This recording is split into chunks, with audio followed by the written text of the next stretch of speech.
पुर्तगाल का seasonal work permit जिसे seasonal visa बोला जाता है, एग्रीकल्चर वर्क बोला जाता है, एग्रीकल्चर वीज़ा ही बोला जाता है। पुर्तगाल का ये कौन सी कैटेगरी का वीज़ा है, ये कौन सी कैटेगरी के अंदर फॉल करता है?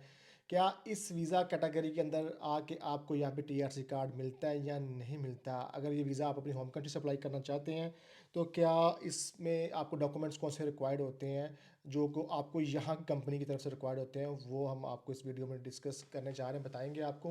वीडियो का टॉपिक बड़ा इंटरेस्टिंग है, वीडियो को लास्ट तक आप लाजमी देखिएगा। अगर आप पुर्तगाल में सीजनल वीज़ा पे आ चुके हैं और आपको डिफिकल्टी आ रही है, एजेंट्स यहाँ पे भर भर के अब सीजनल वीज़ा पे लोगों को लेके आ रहे हैं टीआरसी दिलवा रहे हैं, क्योंकि इस वीज़ा पे टीआरसी नहीं मिलता।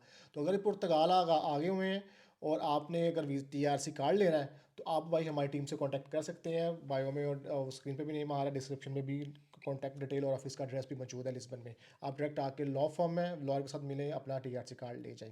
अच्छा, बात करते हैं जी पुर्तगाल का सीजनल वीज़ा। सबसे पहले इसके जो डॉक्यूमेंट्स जो रिक्वायर्ड होते हैं, इसको एग्रीकल्चर वीज़ा या खेतों क्षेत्रों में काम करने के लिए एक वीज़ा किस लिए सीजनल वीज़ा किसके लिए होते हैं? जो टेम्परेरी वर्क के लिए आपको वीज़ा इशू किए जाते हैं, इसको सीजनल होते हैं, जो सीज़न के सीज़न आपको काम होता है उसके लिए आपको वीज़ा इशू किया जाता है। तो इसमें जो सीन ये है, कुछ मेन कैटेगरीज है जिसमें आपको ये वीज़ाज़ मिलते हैं। मेन है एग्रीकल्चर, खेतों में काम करने के लिए।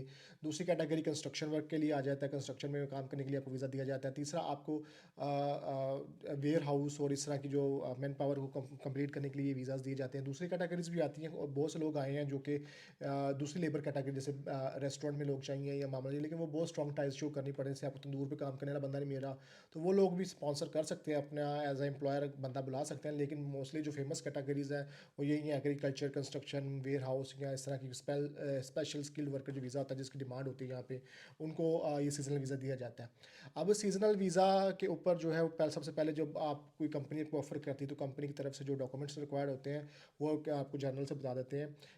बाद में एक डिटेल वीडियोस पे बता देंगे यहाँ के डॉक्यूमेंट्स भी, और आपको जो इंडिया पाकिस्तान से डॉक्यूमेंट रिक्वायर्ड होंगे वो भी आपको बता देंगे। पहले आपको जर्नल आज यहाँ के डॉक्यूमेंट्स और साथ में आपको टीआरसी का प्रोसेस बता देते हैं। सबसे पहले आपको चाहिए होता है यहाँ पे जो आपको जो कंपनी हायर कर रही है उसका एक जॉब कॉन्ट्रैक्ट चाहिए होता है। आपको जॉब कॉन्ट्रैक्ट आपके पास वैलिड या प्रॉमिस ऑफ कॉन्ट्रैक्ट होना चाहिए, या ऑलरेडी जॉब कॉन्ट्रैक्ट आपके पास होना चाहिए जो आप कंपनी ने दे दिया हुआ है। उसकी जॉब ऑफर लेटर होना चाहिए आपके पास कि आपकी क्या उस पर सैलरीज है, क्या मामला है। एक कंपनी की डिक्लेरेशन लेटर होना चाहिए जिसमें डिक्लेयर कंपनी करती है कि आपको ये आपका नाम और आप मतलब डिटेल्स लिख के कि आपको इतनी सैलरी पे हम हायर कर रहे हैं। ये 3 डॉक्यूमेंट्स हो गए। उसके बाद कंपनी ने जो है आपको प्रोवाइड करना होता है अपना सोशल सिक्योरिटी वगैरह, फाइनेंस का नॉन दिविदा, जो नॉन डेट सर्टिफिकेट होते हैं कंपनी के ऊपर कोई लाइबिलिटी तो नहीं है, कंपनी बंदा बुला रही है तो उसके ऊपर ऑलरेडी कोई मसला तो नहीं है। एक्सेप्शनल केसेस के अंदर वो आपकी सोशल सिक्योरिटी की एम्प्लॉयमेंट एम्प्लॉयज़ डिटेल मांग लेते हैं कि आपकी कंपनी में ऑलरेडी कितने काम कर रहे हैं, कंपनी का वीज़े तो नहीं बेच रही क्या, इस पे जो है ऑलरेडी वाकई में जेन्युइन लोग काम कर रहे हैं, खाली वीज़ा पर्पज़ के लिए तो नहीं वो कर रहे। तो ये 3-4 डॉक्यूमेंट्स यहाँ से आपको कंपनी की तरफ से रिक्वायर्ड होते हैं, और प्रूफ ऑफ अकोमोडेशन भी होता है कि आपका अकोमोडेशन जो आपका रिहाइश है वो आपने कहा है। मोस्टली उन लोगों के लिए होता है जो कि कंस्ट्रक्शन वर्कर, एग्रीकल्चर वर्कर या इन लोगों में जो अब आते हैं मामला आते हैं।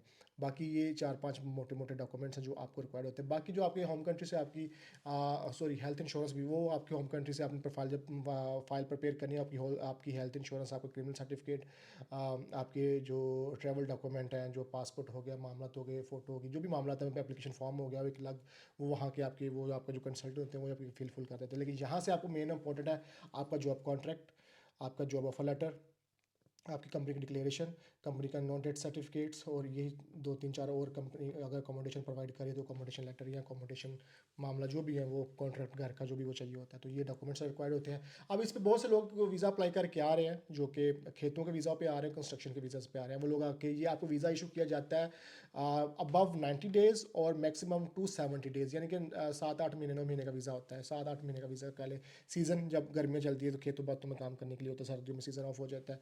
तो भाई ये वीज़ा मल्टीपल एंट्री वीज़ा होता है, इसके ऊपर आपको टीआरसी कार्ड अलाउ नहीं किया जाता है। इस आर्टिकल ये आर्टिकल 54 के अंदर आपको आपके पासपोर्ट पर जब स्टिकर लगाया जाता है तो उसके ऊपर लिखा जाता है कि आपको ये वीज़ा आर्टिकल 54 के तहत आपको इशू किया जा रहा है। तो इस पर आपको टीआरसी कार्ड नहीं मिलता। अब टीआरसी कार्ड आपको चाहिए, क्या करना है आपने? तो भाई इसमें आप जब पुर्तगाल में आ जाते हैं तो आप यहाँ पे आके अपना इस वीज़ा को स्विच कर सकते हैं किसी दूसरे आर्टिकल के अंदर। बहुत से आर्टिकल्स हैं, अकॉर्डिंग टू आपकी प्रोफाइल क्या कहती है उसके हिसाब से आप आर्टिकल स्विच कर सकते हैं। आप वोकेशनल बेस स्टडी बेस पे भी आप आर्टिकल 92 में भी जा सकते हैं। आप आर्टिकल 90 हाईली स्किल्ड अगर मैनेजर लेवल की पोजीशन की जॉब मिलती है तो आप उस पर भी स्विच कर सकते हैं। और भी काफ़ी आर्टिकल्स हैं जिसमें, लेकिन अकॉर्डिंग टू आपकी सिचुएशन और आपकी जॉब डिस्क्रिप्शन के बिहाफ पे आप आर्टिकल को स्विच करके टीआरसी कार्ड ले सकते हैं। बहुत से लोग डराएंगे कि इसके ऊपर आपको टीआरसी कार्ड नहीं मिलेगा, आपको इंडिया वापस जाना पड़ेगा, या पाकिस्तान वापस जाना पड़ेगा, वहाँ से भी दोबारा नया वीज़ा लेकर आना पड़ेगा। ऐसा कुछ भी नहीं है। अगर आप इस वीज़ा पे आ गए हैं और आपको इसकी सर्विसेज चाहिए तो भाई आप हमारी सर्विसेज, हमारी लीगल सर्विस, हमारी पहले सक्सेस स्टोरी इंस्टा और उस पर जाकर टिकटॉक पर जाकर देख सकते हैं कि हमारी लॉ फर्म है।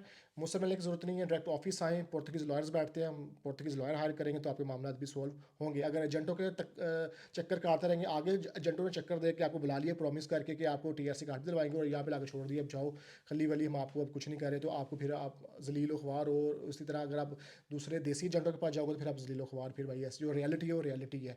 अगर पुर्तगीज़ वकील पकड़ो जिसे लॉ का पता है, आपको कार्ड कैसे दिलवाना है, आपको कार्ड दिलवाएगा।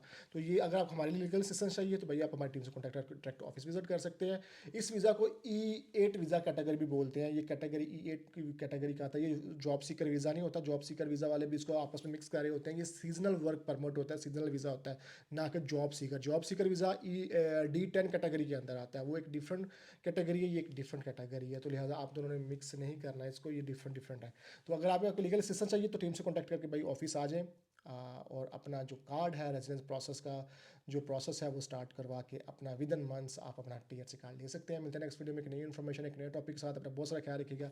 अल्लाह हाफिज़।